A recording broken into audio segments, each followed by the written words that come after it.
कांग्रेस में देखो, कांग्रेस में जितने मुस्लिम है ना, देखो भाई कितने इन लोग कम पढ़े लिखे हैं लोग। जिस समय बाबरी मस्जिद गिराई गई, ये लोग इल्जाम लगाते हैं बीजेपी को, जबकि उस समय केंद्र में कांग्रेस की सरकार थी।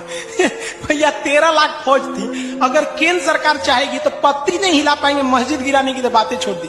इनडायरेक्टली कांग्रेस का हाथ था, लेकिन कांग्रेस जानती है कि लोग कम पढ़ा लिखा है, ये सब नवे देखते हैं कि हाँ कल्याण सिंह ने गिरवा दिया। अरे भैया तुम ये नहीं देखा कि कांग्रेस का प्रधानमंत्री था नरसिम्हा राव ने 10,000 फौज भेजा था, और 10,000 फौज भेज के ये बोला था कि ये फौज क्या काम करेगी, उत्तर प्रदेश के मुख्यमंत्री के हिसाब से काम करेगी। उत्तर प्रदेश का मुख्यमंत्री कल्याण सिंह, उन्होंने पूरा प्लान बनवा दिया था बाबरी मस्जिद के लिए। उन्होंने इस 10,000 फौज को लेकर आगरा भेज दिया। अरे भैया अयोध्या जिला में बाबरी मस्जिद है, वहां शांत कराना है, आपने फौज को भेज दिया आगरा में, और मुसलमानों को लगता है कि नहीं बीजेपी ने गिरवा दिया था यहाँ पे। भैया देख लो तुम यहाँ पर। राम आएंगे, राम आएंगे, आएंगे, राम आएंगे, राम आएंगे, आएंगे, राम आएंगे।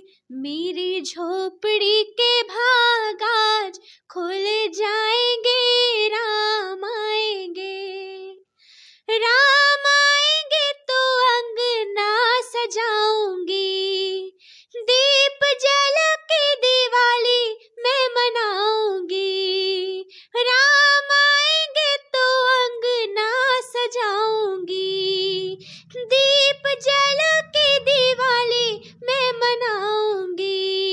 मेरे जन्मों के सारे पाप मिट जाएंगे, राम आएंगे, हो राम आएंगे, आएंगे।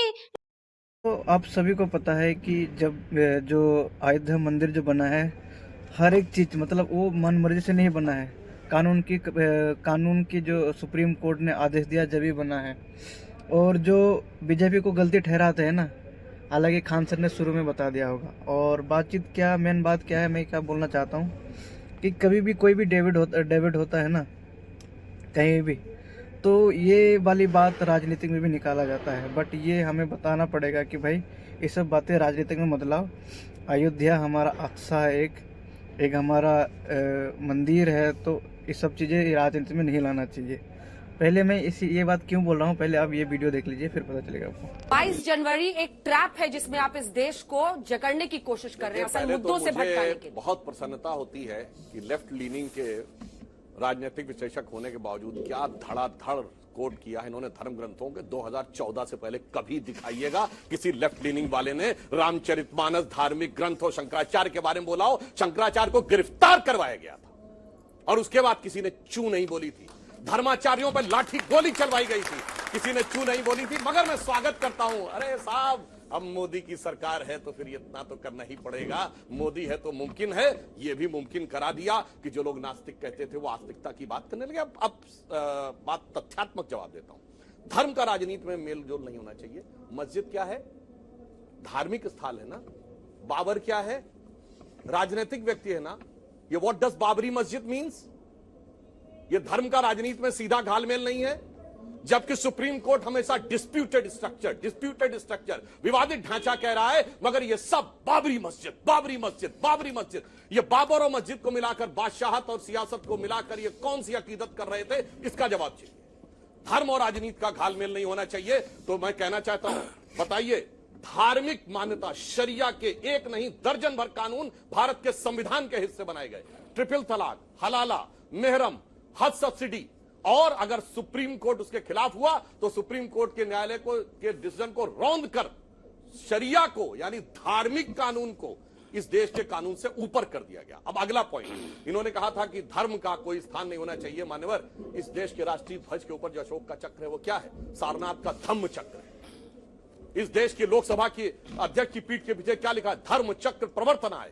सारी संसद धर्म के चक्र को प्रवर्तन के लिए बैठी है। इस देश के सर्वोच्च न्यायालय के एम्बलम पे क्या लिखा है? यतो धर्मस ततो जयः। ये धर्म प्राण देश है, मगर इन्होंने उस प्राण को नष्ट करके इस देश की प्राण शक्ति को अलग किया। धर्मनिरपेक्ष कह के, जबकि मैं बच्चों से कहूंगा जाके चेक करिए, जो ऑफिशियल ट्रांसलेशन है कॉन्स्टिट्यूशन का, उसमें कहीं धर्मनिरपेक्ष वर्ड नहीं लिखा। हिंदी ट्रांसलेशन में पंथ निरपेक्ष लिखा है, मगर इनको धर्म को नष्ट करना था। अब इनकी बात का जवाब दे दूं, ये कह रहे हैं असली मुद्दों पे बात नहीं होती। ये लालू यादव जी जब 24 अक्टूबर 1990 को अडवाणी जी को समस्तीपुर में गिरफ्तार किए थे, मैं याद दिलाना चाहता हूं। ये 92 में जब नरसिम्हा राव जी बोले थे कि हम बाबरी मस्जिद दोबारा तामील करवाएंगे, ठीक है, मुलायम सिंह यादव बोले थे, जाके चेक करिए देश की आर्थिक स्थिति क्या थी। तब कायनी मुद्दे की बात करें, 17% रेट ऑफ इन्फ्लेशन थी, प्रचंड बेरोजगारी थी, फॉरेन एक्सचेंज रिजर्व 1 बिलियन के नीचे था, सोना गिरवी रखा गया था और 2 बार अप्रैल 91 सोना गिरवी रखा गया, रूपी का 2 बार डिवेल्युएशन, अगस्त और सितंबर 1991। तब कायनी बात कर रहे थे, तब कह रहे थे मस्जिद बनवाएंगे जब देश आर्थिक बलहाली का कगार पे था। और आज जब मंदिर बन रहा है तो हम 5वीं बड़ी अर्थव्यवस्था है, 4थे बड़े स्टॉक एक्सचेंज है, 3रे बड़े ऑटोमोबाइल मैन्युफैक्चरर हैं, 2रे बड़े मोबाइल हैंडसेट के मैन्युफैक्चरर हैं, और इंफ्रास्ट्रक्चर में हम इन्वेस्ट करने वाले दुनिया के नंबर 1 के देश हैं, और G7 कंट्रीज में हम सबसे ऊपर 7.8% की ग्रोथ रेट से हैं। ये हमने करके दिखाया है और ये इनके करके दिखाया। क्यों ये सब मैं कह रहा हूं? जनता की कृपा से हुआ, क्योंकि जनता ने हमें वो शक्ति दी, मोदी जी ने वो क्षमता दिखाई, और सबसे ऊपर जा पर कृपा राम की होई ता पर कृपा करे सब। लीजिए अब इसका जवाब दीजिए। 1949 में आपने कोर्ट किया, आपने कहा कि क्षम से वहां पर मूर्तियां रख दी गई थी, ऐसा सुप्रीम कोर्ट ने कहा। 2019 में 2019 में कोर्ट ने क्या कहा वो आपने नहीं बताया। सुप्रीम कोर्ट ने अपने जजमेंट में ये लिखा हुआ। हाँ, ये 2019 में उसी सुप्रीम कोर्ट ने क्या कहा? उसी जजमेंट पे ये लिखा हुआ है। लेकिन ये कहा ना कि वहाँ मंदिर बने और सरकार को कहा कि एक ट्रस्ट बनाइए। एक मिनट, मुझे अपनी बात, 3 चीजों का जिक्र है उस सुप्रीम कोर्ट के उस जजमेंट में। पहली चीज, 1949 में जो रामलला की मूर्ति रखी गई वो षड्यंत्र के तहत रखी गई।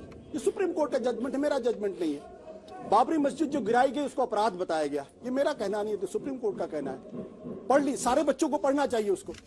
और यह भी कहा गया कि वहां किसी मंदिर को तोड़ के मस्जिद नहीं बनाई गई। वहां मैं अपनी बात कह लूं, मस्जिद आपने उल्टा बोल दिया। हाँ, मैंने कहा मस्जिद को, किसी मंदिर को तोड़ के मस्जिद नहीं बनाएगी, इसके सबूत नहीं मिले। वहां इस तरीके के जरूर हैं कि कुछ देवी देवताओं को कुछ मिले।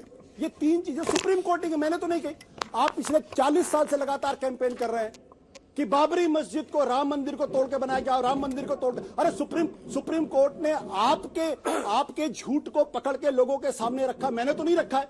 मैं अगर कह दूं तो आप मुझे जेल भेज देंगे, मेरे खिलाफ FIR दर्ज कर देंगे। ये तो सुप्रीम कोर्ट ने कहा कि बाबरी मस्जिद गिराना अपराध है। दूसरी बात, मैं एक बात कभी समझ नहीं पाता हूं कि अगर हिंदू धर्म का अगर जिक्र करना है तो शरिया के बारे में बात करने की जरूरत क्या है?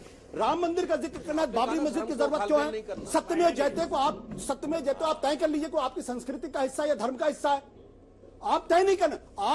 आपको हमेशा हिंदू और मुसलमानों को लड़ाना है, इसलिए आप 100 बातों में से 75 बातें आप इस्लाम को लेके कहते हैं। और हिंदू धर्म की बात करनी तो आप मुझसे बात करिए ना। आप शंकराचार्य के बारे में बात करिए, आप कबीर के बारे में बात करिए, आप तुलसी के बारे में बात करिए, आप वेद के बारे में बात करिए, उपनिषद के बारे में बात करिए, उसके अंदर जो दहेज प्रथा उसके बारे में बात करिए, जो लड़कियों को जिंदा जलाया जाता है उसके बारे में बात करिए। और अगर आपको बात करनी नरेंद्र मोदी की तो फिर डिमोनेटाइजेशन के बारे में बात करिए, आप GST जिससे उसके बारे में बातचीत करिए। और जब लॉकडाउन लगाया हजारों की संख्या में लोग पैदल, उसके बारे में बात करिए। और इस बारे में भी बात करिए कि जब 2019 का चुनाव हो रहा था तब लोगों ने कहा 45 साल की सबसे बड़ी बेरोजगारी, उसका बारे में बात करिए आप।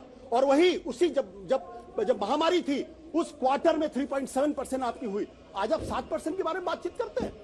जब 2004 से लेकर 2014 तक 0.51 ट्रिलियन डॉलर की इकोनॉमी थी, जब छोड़ा गया तो उसमें 300% की ग्रोथ दिखाई पड़ी, 1.87%।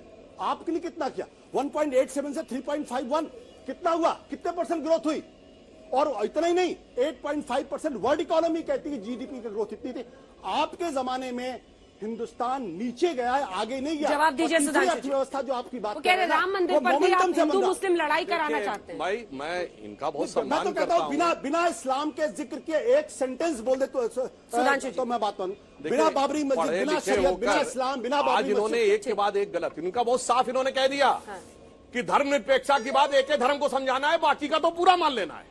इसलिए इस्लाम में शरीयत है, कोई फर्क नहीं पड़ता, वो कोई फर्क नहीं पड़ता। नहीं, यही मैं कह रहा हूं, इसीलिए इस्लाम के बिना मैं यही कह रहा हूं, हिंदू धर्म के बारे में बात बिल्कुल। नहीं कर सकते। अब अपने आप हिंदू धर्म के बारे में ठीक है, अपनी बारी में मैंने आपको शाउटिंग मैच नहीं। आज तक पे आशुतोष, आज तक पे हिंदू धर्म दुनिया का एकमात्र धर्म है जिसमें कोई कन्वर्जन का कॉन्सेप्ट नहीं है। फिर कन्वर्जन आ गया, इसलिए हिंदू धर्म की बात कर कन्वर्जन आ रहा हूं। गया। और मैं हिंदू धर्म की बात उतार रहा हूं।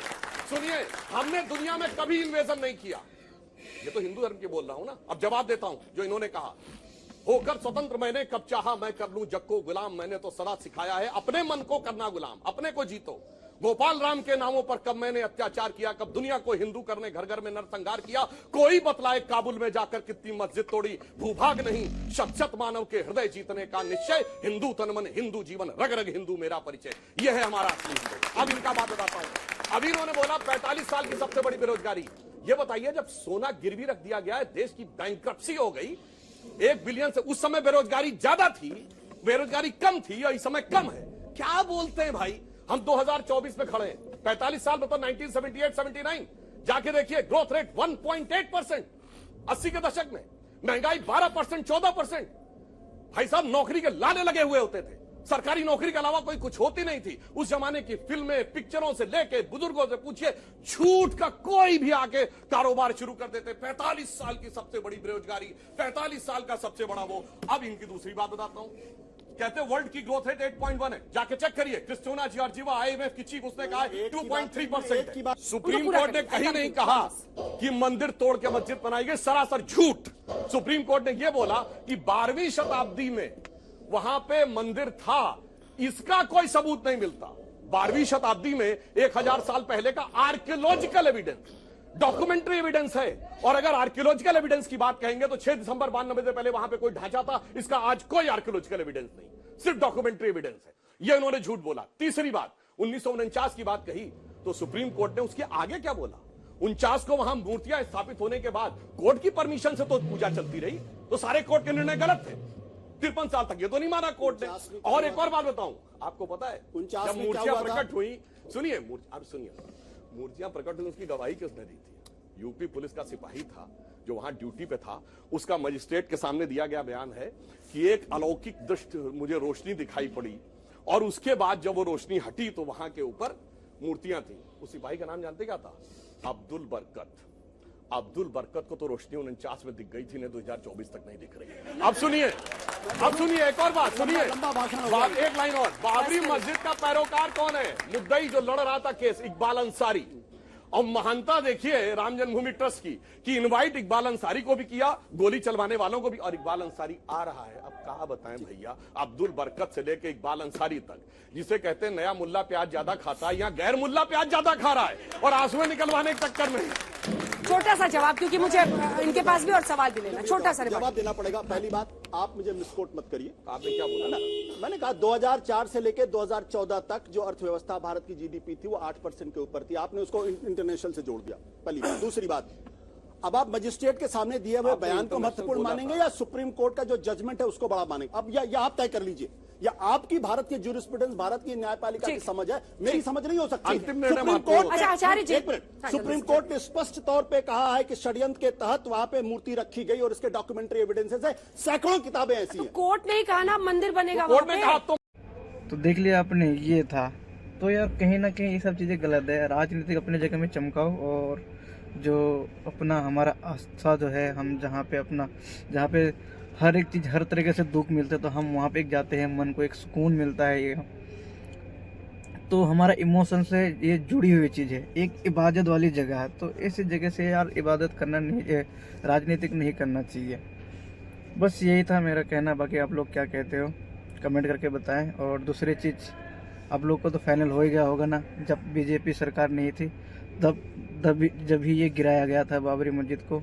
और मोदी जी को गाली देने वाले बंदा बता दूं, यार देख बंदा सही काम कर रहा है, मैं इसलिए उनका समर्थन कर रहा हूँ।